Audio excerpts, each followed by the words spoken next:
د خیبر پښتونخوا حکومت یو نوټیفیکیشن جاری کړی دی چې هغه یو ډیر ښه کار دی. ځکه که تاسو وګورئ نو موږ خپل ماشومان چې دي هغه سکول ته په پابندۍ سره لیږو، خو کله چې مدرسې ته ځي نو که مدرسه کې هغه خوا دې خوا کوي نو اکثر یې موږ پاتې کوو، خو چې سکول ته ځي نو هغې ته په پابندۍ سره ځي، هغه سرکاري سکول او که پرایویټ سکول وي. ځکه چې هغه دنیایي تعلیم دی نو د هغې لپاره خو موږ ډېرې منډې تړلو او خپل ماشومان چې دی هغه هم ښه په پابندۍ سره چې دی لیږو، خو مدرسو ته چې دی هغې ته یې داسې نه لیږو چې د سکول چوټیانې شي نو موږ چې دی د نیکونو کره هم لیږو، هر ځای ته چې دی هلته کې لیږو. او کله چې د مدرسې دغه چوټیانې پکې راځي نو هغې موږ پروا نه ساتو، موږ وایو خیر د مدرسې دې راځي خو چې د سکول چوټۍ چې دا را نه شي. نو د دې نه مخکې هم د عمران خان چې کوم حکومت و نو هغه هم د قرآن تعلیم چې دی هغه لازم کړی په دې کې لازم کړی. اوس چې دی د خیبر پښتونخوا حکومت چې دی هغه هم یو نوټیفیکیشن چې دی هغه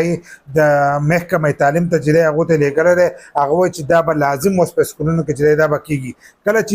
اسمبلي کېږي ته چې سکول ته کله لاړ شئ او اسمبلي کېږي نو په اسمبلۍ کې چې دی په هغې کې به تلاوت چې دی دا به لازم کېږي. لکه تلاوت به پکې هم کېږي، بیا چې کومه ترانه وشي